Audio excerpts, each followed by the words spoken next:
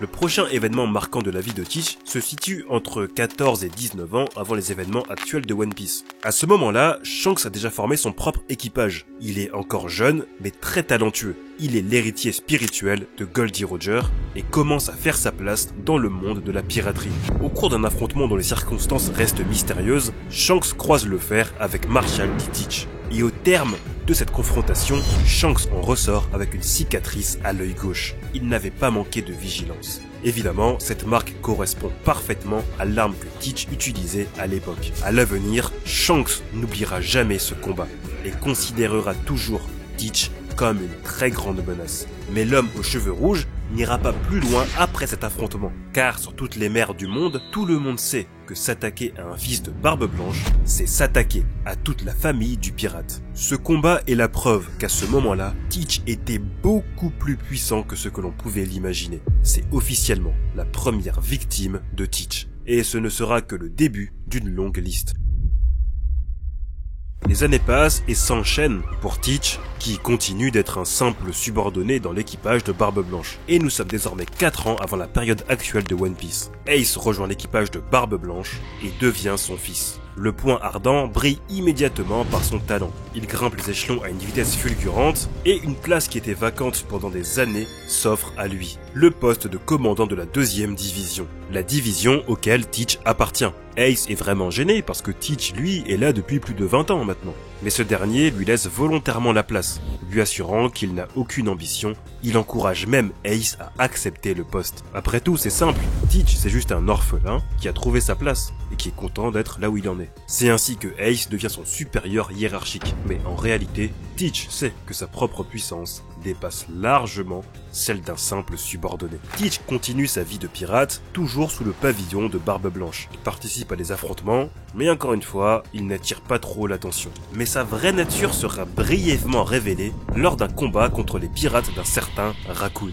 Alors que l'équipage pensait avoir fini le travail et gagné la bataille, le capitaine Raccoon tire sur Teach par surprise. Alors qu'il hurle de douleur, la réponse de Teach est instantanée et impitoyable. Il l'écrase brutalement, sans la moindre hésitation. Il élimine son adversaire sans état d'âme, puis reprend son rôle habituel de subordonné gentil. Mais bon, il en est où déjà dans sa quête? En fait, il n'y a rien qui a changé. Teach est toujours là et ne fait rien de spécial. Il suit attentivement l'actualité du monde de la piraterie, il voit son commandant Ace affronter et vaincre un des 7 grands corsaires, il assiste aussi à l'ascension d'un autre homme, Bartholomew Kuma. Pendant que les autres pirates progressent et gravissent les échelons, Teach reste un subordonné anodin dans l'équipage de Barbe Blanche. Publiquement, il n'a rien accompli en 26 années de piraterie. Cependant, son moment finira par arriver. Après 26 ans de patience, Teach voit enfin l'opportunité qu'il attendait depuis son enfance se matérialiser sous ses yeux.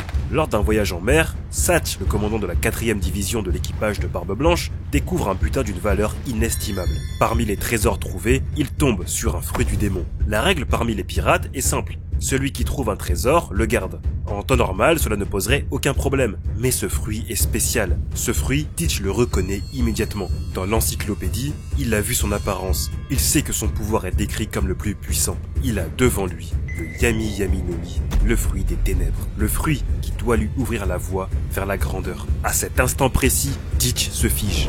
Il devient fou intérieurement.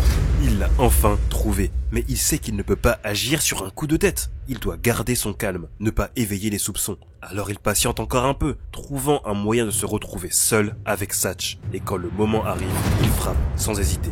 Un coup fatal. Il tue son camarade d'équipage, récupère le pouvoir de ce fruit avant de s'enfuir du navire. Dans le monde de la piraterie, les mutineries et trahisons existent. Mais dans le contexte des pirates de Barbe Blanche, c'est vraiment spécial. Ils sont une famille. Barbe Blanche est un père. Chaque membre de l'équipage est un frère. 3 ans plus tôt, Teach venait de tuer sa famille. Mais à partir de ce moment, il ne regarde plus en arrière. Sa vie passée ne compte plus. Ce n'est plus Teach, désormais, il est Barbe Noire. Nous sommes désormais 2 ans et quelques mois avant la période actuelle de One Piece. Teach a enfin obtenu le pouvoir, mais s'il veut dominer le monde, il lui manque encore beaucoup de choses. Et il se balade tranquillement dans le monde en cherchant des compagnons. Car aussi insensé que cela puisse paraître, après plus de 20 ans de piraterie, plus de 20 ans au sein de l'équipage de Barbe Blanche, Teach n'a pas de prime sur sa tête. Dans le monde de la piraterie, une prime est un signal, une marque de reconnaissance que les pirates adorent avoir et qui fait du pirate une cible identifiée par la marine et par les autres pirates. Mais Teach, lui, n'a jamais voulu attirer l'attention. Il savait qu'en devenant commandant de division sous l'ordre de Barbe Blanche, il aurait forcément fini par être répertorié par le gouvernement mondial. C'est pour ça qu'il a toujours refusé de monter dans la hiérarchie. Pendant toutes ces années, Teach n'avait jamais perdu l'espoir, un jour, d'accomplir son rêve.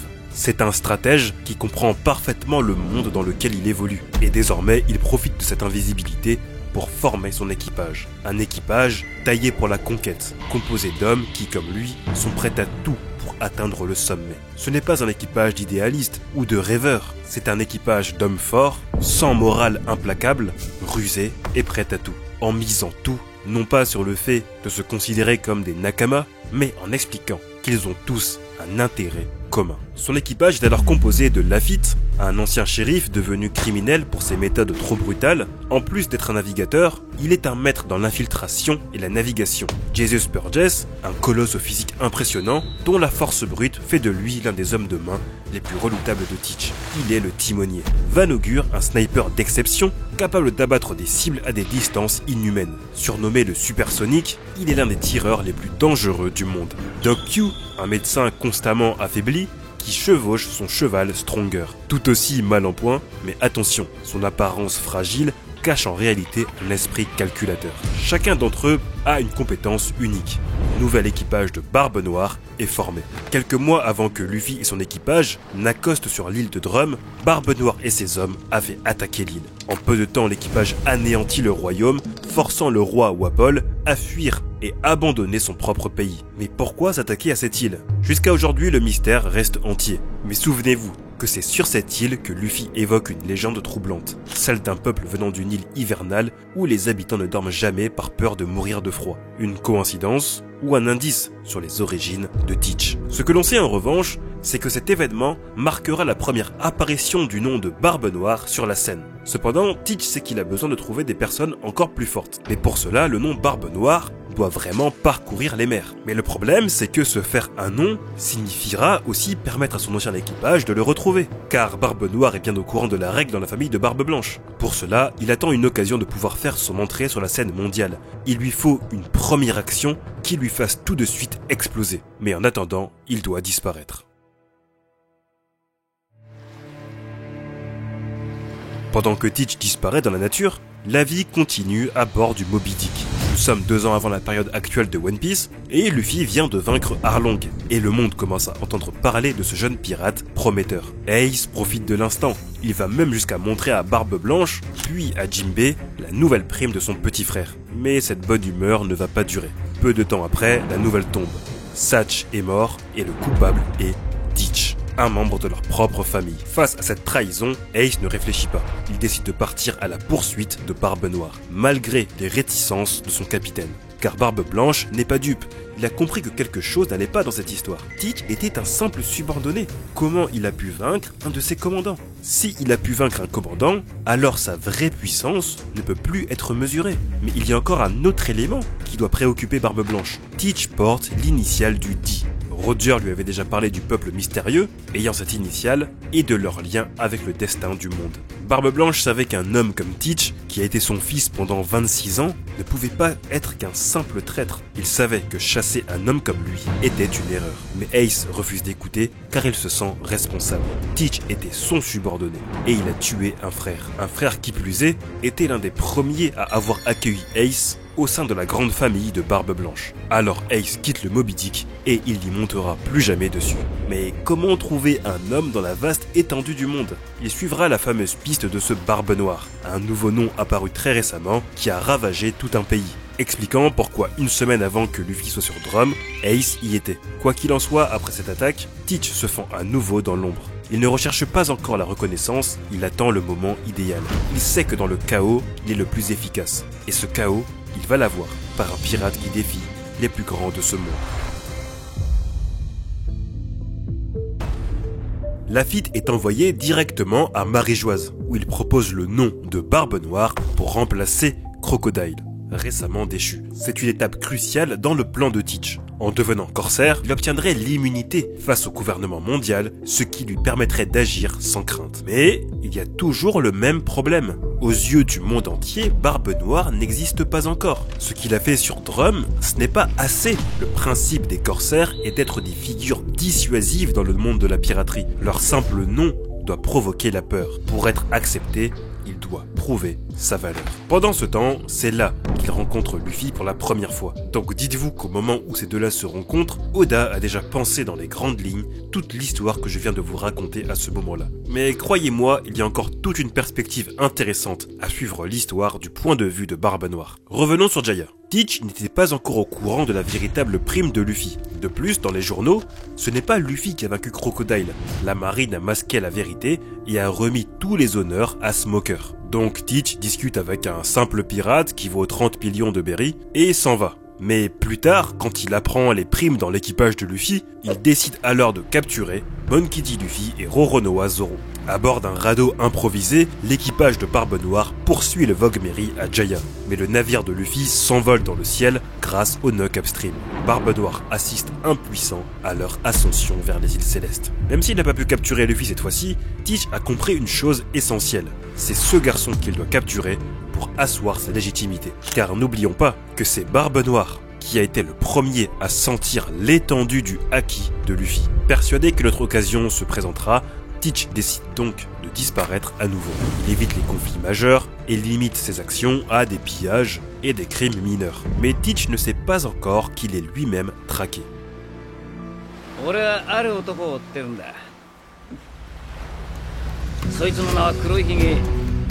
Car pendant ce temps, Ace est à sa recherche. En infiltrant une base de la marine, il met la main sur des documents confidentiels, recensant tous les crimes, même les actes sans réel danger. Parmi ces fichiers, il découvre des informations sur des pillages commis par l'équipage d'un certain Barbe Noire. C'est là qu'il comprend enfin où est-ce qu'il pourra l'intercepter. Et c'est ainsi qu'il va se rendre sur l'île de Banalo, une île non loin de Water 7, où Barbe Noire venait de terminer un pillage. Et ça tombe bien, les journaux révèlent que Chapeau de Paille vient de vaincre le CP9 sur Enies Lobby, donc il doit sûrement se reposer sur Water 7.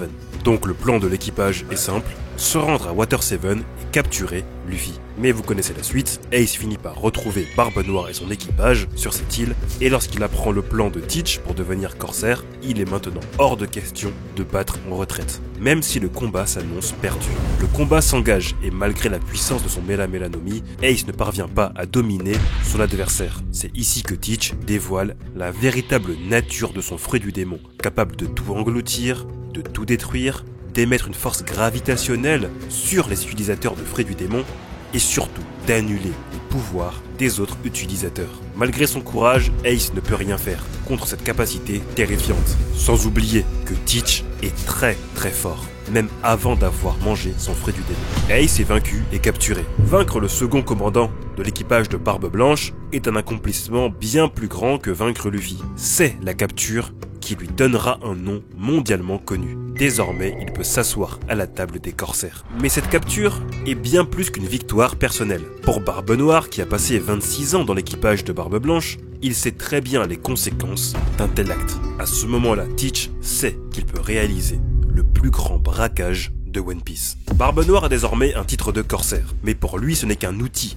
un simple moyen d'accélérer son plan. Il se rend donc à Marie-Joise, feignant de jouer son rôle, comme s'il était réellement prêt à combattre pour le gouvernement mondial à Marineford, mais en réalité, il a déjà prévu sa prochaine trahison. Car pendant ce temps, Lafitte hypnotise un soldat de la marine, avec un ordre simple, ouvre les portes de la justice pour n'importe quel bateau marine qui passera, car il est nécessaire d'ouvrir ces portes pour faire un trajet direct entre Marineford et Impel Down. Et c'est pour ça que plus tard la porte de Marineford s'est ouverte quand Luffy et les évadés se sont rendus au QG de la marine. Mais revenons à Barbe Noire. 5 heures avant l'exécution de Port Gazdi Ace, Teach frappe une nouvelle fois. Il vole un navire de la marine, massacre tout l'équipage à bord et se met en route vers Impel Down. Il sait que Luffy et d'autres forces perturbatrices sont déjà en train de semer le chaos dans la plus grande prison du monde, et que la marine a rassemblé plus de 100 000 soldats à Marineford, donc c'est le meilleur moment pour attaquer la prison. Comme toujours, Teach excelle dans le chaos. Son ambition est de recruter les pires criminels du monde. Alors qu'il progresse dans les profondeurs d'Impel Down, il croise Luffy, mais les circonstances font que les deux pirates ne se battront pas longtemps. Plus tard, Teach et son équipage se heurtent au directeur Magellan. Et ce combat va révéler la plus grande faiblesse de Barbe Noire, son excès de confiance. Magellan ne leur laissera aucune chance. Face au pouvoir du poison, l'équipage de Teach s'effondre à l'agonie. Mais c'est à ce moment précis qu'un allié inattendu fait son apparition. Shiryu, l'ancien vice-directeur de la prison. Avec l'antidote, il sauve l'équipage d'une mort certaine. En un instant, Teach comprend qu'il vient de trouver un homme fait pour son équipage. Shiryu, lui, comprend qu'il vient de trouver un capitaine à la hauteur de ses ambitions. Mais Teach n'est pas venu pour recruter un seul homme, il en veut beaucoup plus. Alors il descend jusqu'au niveau 6, l'enfer éternel. Là, il organise un combat à mort entre détenus, où seuls les survivants auront le privilège de rejoindre son équipage. De ce carnage, 4 monstres émergent. San Juan Wolf, un géant d'une taille inimaginable, il a un fruit du démon lui permettant de modifier sa taille. Vasco Shot, un pirate assoiffé d'alcool et de sang, dont la cruauté n'a pas de limite, son fruit lui permet de manipuler de l'alcool. Avalo Pizarro, un ancien souverain qui volait son propre royaume, dont le fruit du démon lui permet de fusionner avec une île. Catalina Devon, la chasseuse de têtes, une femme qui décapite ses victimes, avec un pouvoir très utile, le Zoan mythologique du renard à 9 queues, lui permettant notamment de se transformer en n'importe qui. Avec cette nouvelle équipe, Teach dispose désormais d'un équipage terrifiant, laissant derrière eux un chaos absolu. Et Magellan est laissé quasiment pour mort. Pendant ce temps, la guerre faisait rage, et les deux camps s'étaient bien affaiblis. L'occasion parfaite pour que Teach puisse se procurer la dernière chose dont il a besoin. Barbe Noire savait que cette guerre allait affaiblir Barbe Blanche. Comme à son habitude, il minimise les risques. Il ne prend jamais part à une bataille qu'il ne peut pas gagner. Et lorsque Marineford est en flammes, que les marines et les pirates sont tous en sang, il fait enfin son entrée. Désormais, il n'a plus besoin de se cacher. Face aux caméras du monde entier, il se révèle. Après avoir bloqué l'attaque de son ancien capitaine, Teach se sent plus puissant que jamais. Mais une fois encore, son excès de confiance va le trahir. Car Barbe Blanche, même mourant, reste un titan. Teach comprend pourquoi cet homme a le titre de l'homme le plus puissant du monde. Alors il appelle ses hommes, son équipage entier fonce sur Edward Newgate. À 11 contre 1, il l'achève sous une pluie de balles et de lames. L'ère de Barbe Blanche prend fin dans le chaos. Et c'est alors que Barbe Noire dévoile son dernier coup de maître, où devant les yeux du monde il ressort d'un grand voile avec un second pouvoir. Il vient d'accomplir ce que tous les scientifiques du monde de One Piece classent comme impossible. Il possède le pouvoir de 2 fruits du démon. Le pouvoir des ténèbres et le pouvoir des tremblements. Marineford a été une partie d'échecs où le gagnant aura été inattendu. Car d'un côté, la marine vient de révéler ses vulnérabilités au monde entier, et le discours de Barbe Blanche a lancé une nouvelle ère qui leur causera bien des problèmes. De l'autre, les pirates de Barbe Blanche sont anéantis. Ils ont perdu leur capitaine et un des plus puissants de leurs commandants. Et puis, il y a Barbe Noire, qui possède désormais un équipage redouté, reconnu à travers le monde entier, et détient 2 des fruits du démon les plus puissants. Le vrai gagnant de Marineford, ce n'est pas la marine, ce ne sont pas les pirates, c'est un homme qui avait patiemment attendu pendant plus de 20 ans. C'est Barbe Noire. Quelque temps après la guerre, Teach met les voiles vers le Nouveau Monde. C'est là qu'il massacre l'équipage de Jewelry Bonnie et les capture avant de les laisser lorsqu'il comprendra que l'amiral Sakazuki n'est pas là pour négocier avec eux. Au même moment, c'est là que Luffy décide de faire un choix important. Rester s'entraîner avec Rayleigh sur Ruskaina. Le monde de One Piece entre dans une nouvelle ère. Pour nous lecteurs, il s'agit de l'ellipse, mais pour Barbe Noire, c'est sûrement la période la plus importante dans sa carrière de pirate. Barbe Blanche est mort, laissant derrière lui un empire sans souverain. Il ne reste désormais que 3 empereurs, Kaido, Big Mom et Shanks.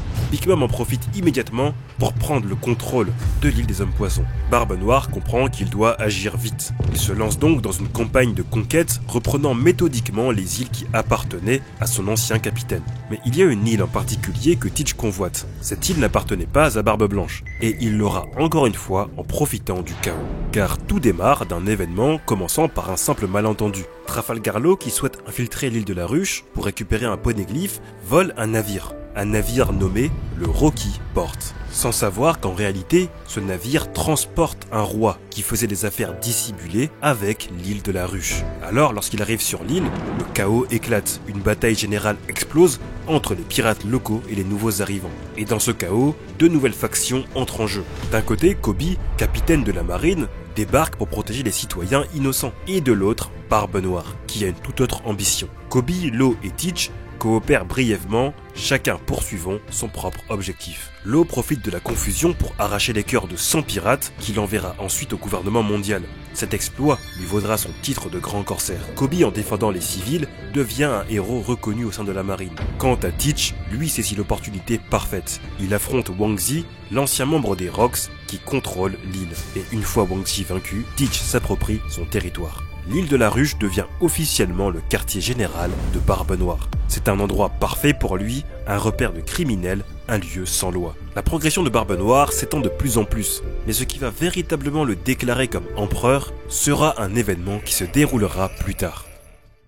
Nous sommes désormais 1 an après la guerre de Marineford, et afin de stopper l'avancée de Barbe Noire, les anciens alliés de Barbe Blanche, menés par Marco, se rejoignent pour obtenir la vengeance de ce qu'il s'est passé à Marineford. Cet événement sera appelé la guerre des représailles. Marco et les siens livrent un affrontement acharné contre les pirates de Barbe Noire, mais le rapport de force est déséquilibré. Teach n'est plus du tout le même. Il est plus puissant, plus stratégique et plus impitoyable que jamais. L'issue ne fait aucun doute, les alliés de Barbe Blanche sont écrasés, Marco est vaincu. Et le monde comprend une chose, Marshall dit Teach est désormais un empereur.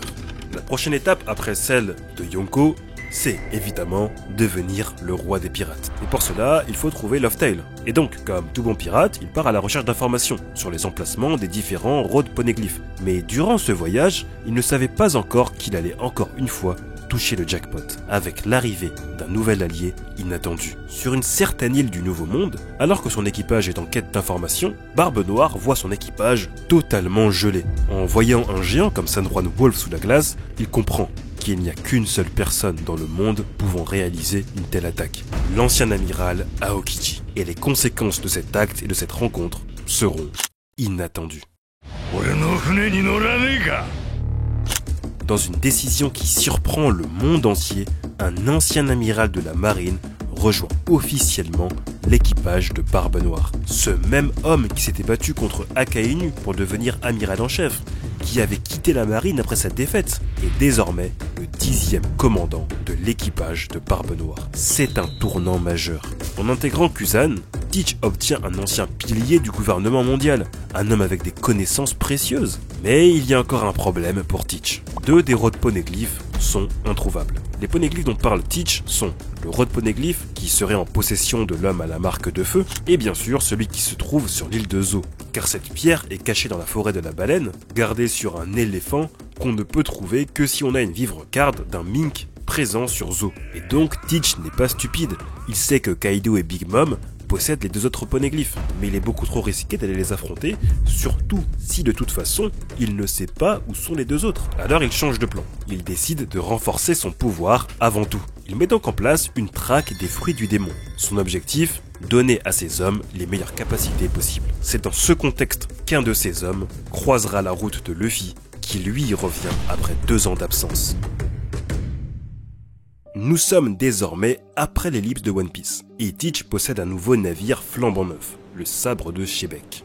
À peine quelques jours après avoir retrouvé son équipage sur Sabaody, Luffy arrive sur Dressrosa. Oui, ce que je viens de dire est totalement réel, vous n'avez pas idée à quel point One Piece post-ellipse se passe dans un temps très court. Dans sa quête de fruits du démon, Jesus Burgess est le premier à passer à l'action. Son objectif est clair, le Mera Mera no Mi, le fruit du démon qui appartenait à Ace, est de retour après sa mort, et est désormais mis en jeu au Colisée de Dressrosa. Ainsi, Burgess croise Luffy à l'intérieur du Colisée, et lui affirme son objectif. Mais Burgess échoue lourdement face à Sabo, le second de l'armée révolutionnaire, qui prend possession du fruit, et s'en va gérer des affaires très importantes. Quelques heures plus tard, pendant que le combat entre Luffy et Doflamingo est presque à son climax, Burgess va tenter une dernière fois de voler le pyrofruit à Sabo, un acte qui va lui coûter cher. Après la bataille de Dressrosa et la chute de Doflamingo, blessé, humilié, Burgess n'a qu'une seule option, s'enfuir en se cachant dans la cale d'un navire pour éviter d'être capturé. Mais sans le vouloir,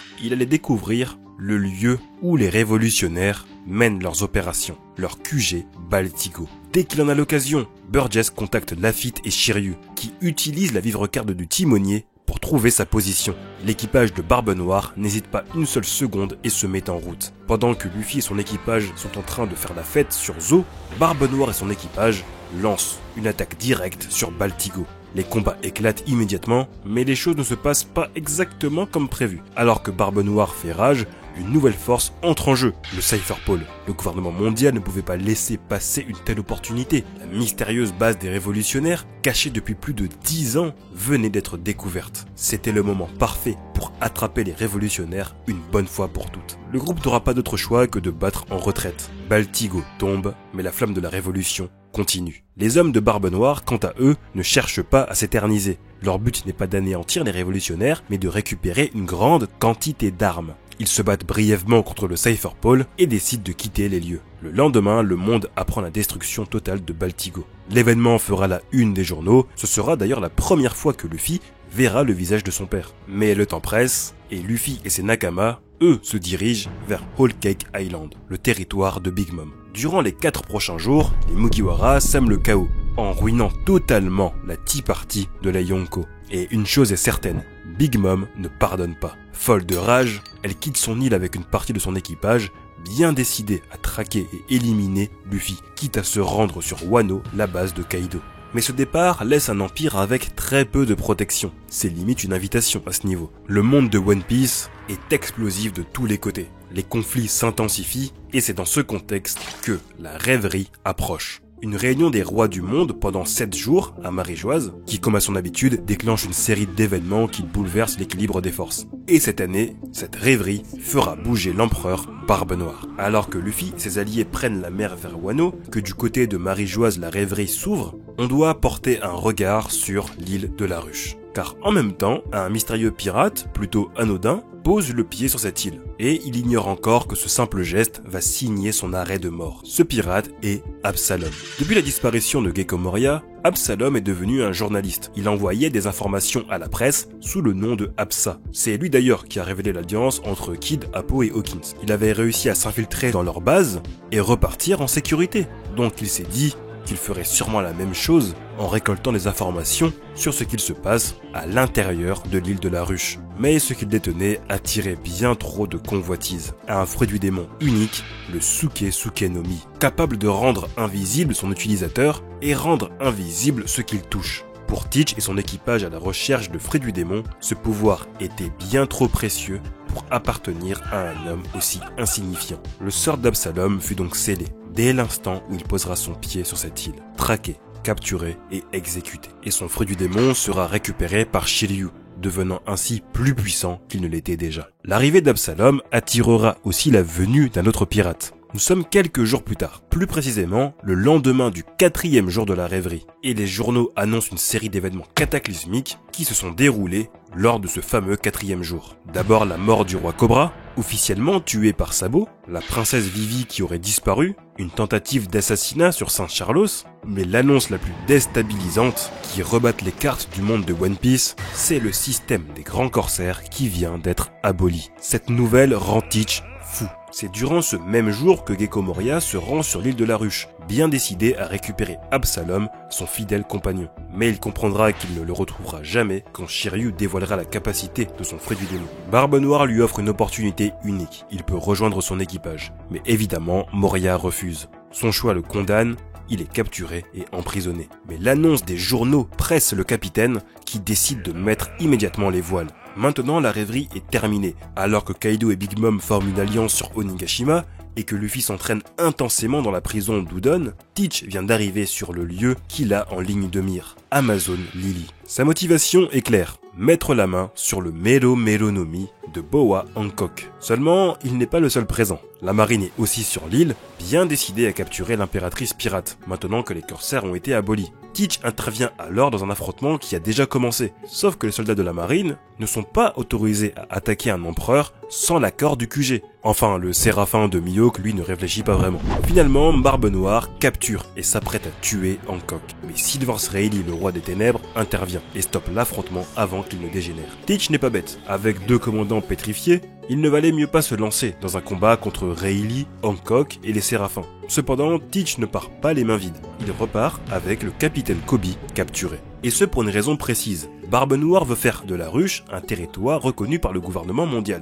Et pour cela, il a besoin d'un moyen de pression. Et le héros de l'incident de Rocky Port est cet atout parfait. Mais ce qu'il ne sait pas encore, c'est que Kobe appartient au SWORD, une unité de marine pouvant agir sans l'autorisation du gouvernement mondial, à condition que la marine ne vienne pas les sauver en cas de capture. Quelques jours plus tard, alors que Luffy combat Kaido à Onigashima, un autre plan de Barbe Noire s'active ailleurs. Vanogur et Kuzan arrivent sur Cacao Island, l'île du territoire de Big Mom. Évidemment, l'empereur parti à Wano est absente. En même temps, Reiju et Ichiji vont s'infiltrer sur Whole Cake Island pour libérer Niji et Yonji, ce qui va occuper Katakuri et Oven. Donc, lorsque Brûlé signale l'arrivée de Kuzan et Vanogur, il ne reste que Cracker. Mais face à l'ancien amiral Aokiji, il n'a aucune chance. Kuzan le gèle sans effort, ouvrant la voie à la vraie cible de cette opération, Charlotte Pudding. Détentrice du 3e œil, elle est potentiellement capable de lire les poneglyphes. Elle est donc l'une des clés pour atteindre Laugh Tale. Barbe Noire, en tant que passionné de savoir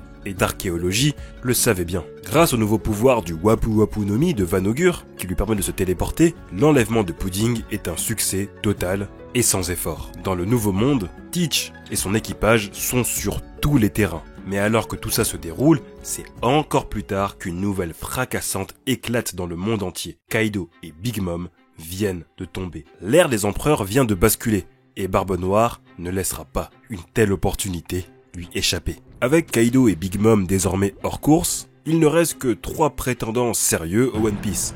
Luffy, Shanks et Teach. Ok, jamais il ne faut sous-estimer le capitaine Baggy. Sauf que rappelez-vous que Barbe Noire n'a aucun road poneglyph, sachant que les poneglyphes de Kaido et Big Mom sont désormais entre les mains de l'Alliance, Luffy, Law, Kid. Il comprend qu'il ne peut pas attaquer Wano de front, alors que ces 3 pirates y sont présents, ainsi que tous les samouraïs. Donc il va plutôt attendre sur une île au nord-est de Wano, sur une île appelée Winner Island. Et il tombera donc sur Trafalgar Law. Avec un équipage encore plus redoutable, il tente une embuscade. Doc Q utilise son habilité du Shiku Shikunomi, un fruit qui peut infecter ses ennemis avec des maladies plus ou moins étranges. Quant à Jesus Burgess, lui vient d'obtenir le Riki Rikinomi, le fruit de la force, qui apparemment lui donne une force physique surhumaine. Le combat est intense, surtout contre un Law qui a maintenant éveillé son Ope-Ope-Nomi, mais Barbe Noire finit par l'emporter. Les Earth Pirates sont détruits et le Polar Tank de Law coulé. Seul Beppo parvient à s'échapper avec Law. Et tandis que Teach rentre vers son QG, il envoie Vanogur et Catalina Devon vers une autre destination, Egghead. Là-bas, ils auront une certaine mission, qui concerne sûrement les Séraphins que Barbe Noire a croisés sur Amazon Lily. On peut se demander si le fait que Catalina Devon ait pris l'apparence de G. Garcia Saturne ne lui permettra peut-être pas un jour de commander les Séraphins. Mais alors que Teach est sur le chemin du retour, un danger s'abat sur son repère. Les marines lancent un assaut massif sur la ruche avec un seul objectif, libérer Kobe. L'opération est menée par le vice-amiral Garp en personne, mais l'équipage de Barbe Noire ne sont pas des amateurs. Garp tient tête, mais la bataille tourne progressivement à l'avantage des ennemis. Alors il fonce pour créer une ouverture pour Kobe, et ce dernier va détruire le bras d'Avalo Pizarro ayant fusionné avec l'île. Finalement, le héros Garp se sacrifiera pour permettre à Kobe et tous les marines de s'échapper. L'impact de cet événement est colossal. Non seulement la marine vient de perdre l'un de ses plus grands héros, mais en plus Teach détient maintenant un otage encore plus important que Kobe. Le monde sera choqué par cette nouvelle, en plus des dernières déclarations de Vegapunk sur Egghead. Et Barbe Noire dans tout ça. Lui, il revient sur la ruche avec les road poneglyphes de l'eau, et on peut dire qu'il est désormais peut-être aussi proche du One Piece que Luffy, parce qu'il est fort probable que lorsque Vanogur et Kuzan se sont rendus sur Whole Cake, ils aient aussi fait une copie du road poneglyph de Big Mom, et comme l'eau avait celui de Wano et de Zo, il aurait peut-être 3 road poneglyphs comme Luffy.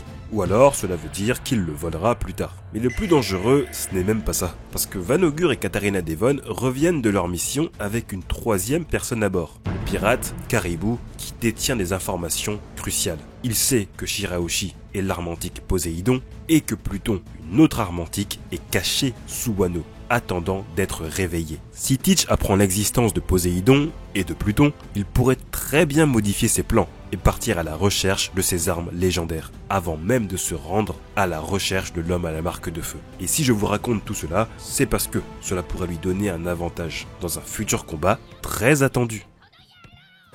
黒ひげの情報は入ったか？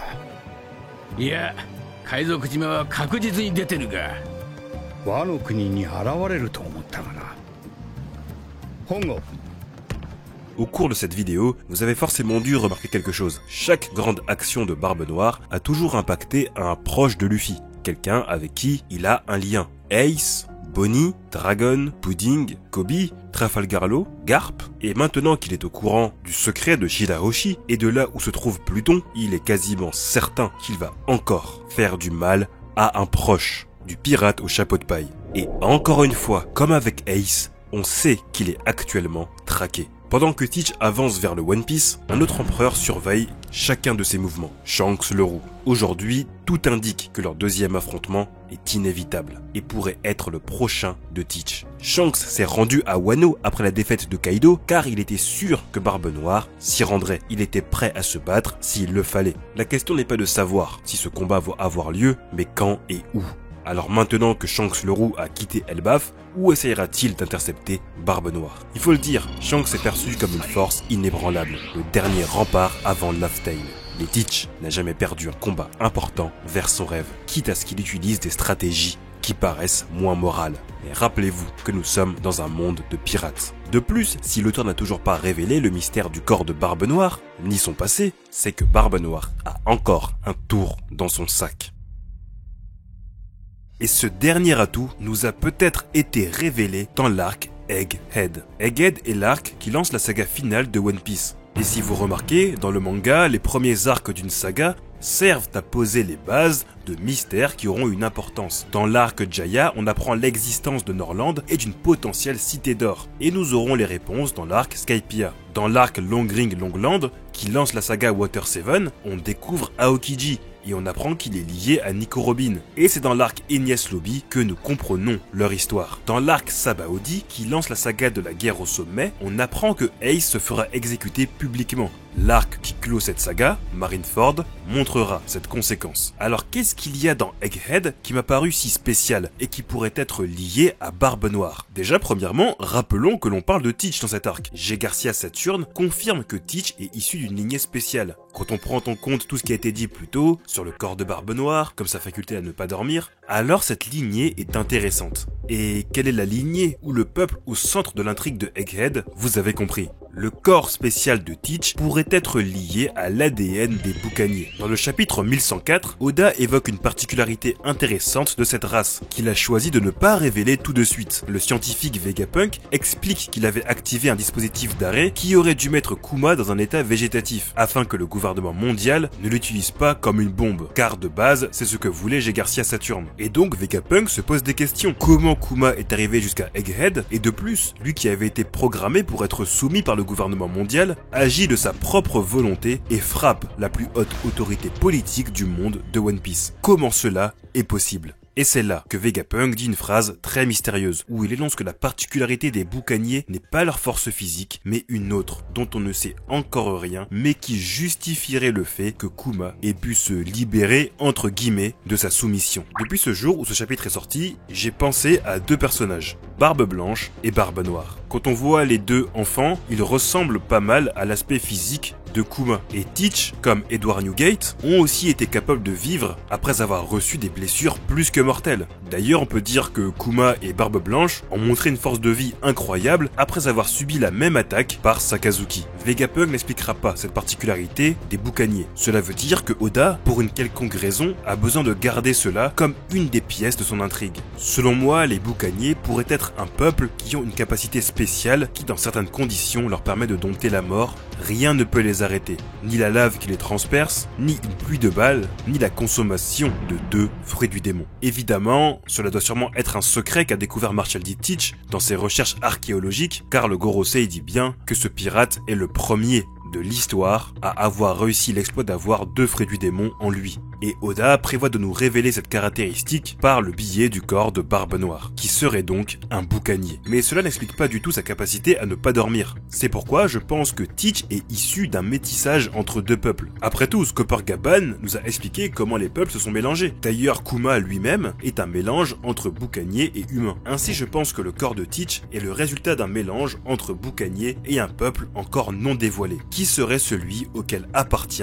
Cavendish. Rappelez-vous, le pirate qui en dormant révèle son alter ego Akuba. Dès que Cavendish s'endort, Akuba prend le contrôle, au point que pour assurer une certaine sécurité, il faut lui mettre des chaînes au moment de dormir. Et donc les multiples têtes de son Jolly Roger viendraient de cet héritage. Marshall D. Teach serait en réalité 3 alter ego dans un seul et même corps. Ainsi son corps n'est jamais dans un état de sommeil, expliquant pourquoi les gens ont l'impression que Barbe Noire ne dort jamais.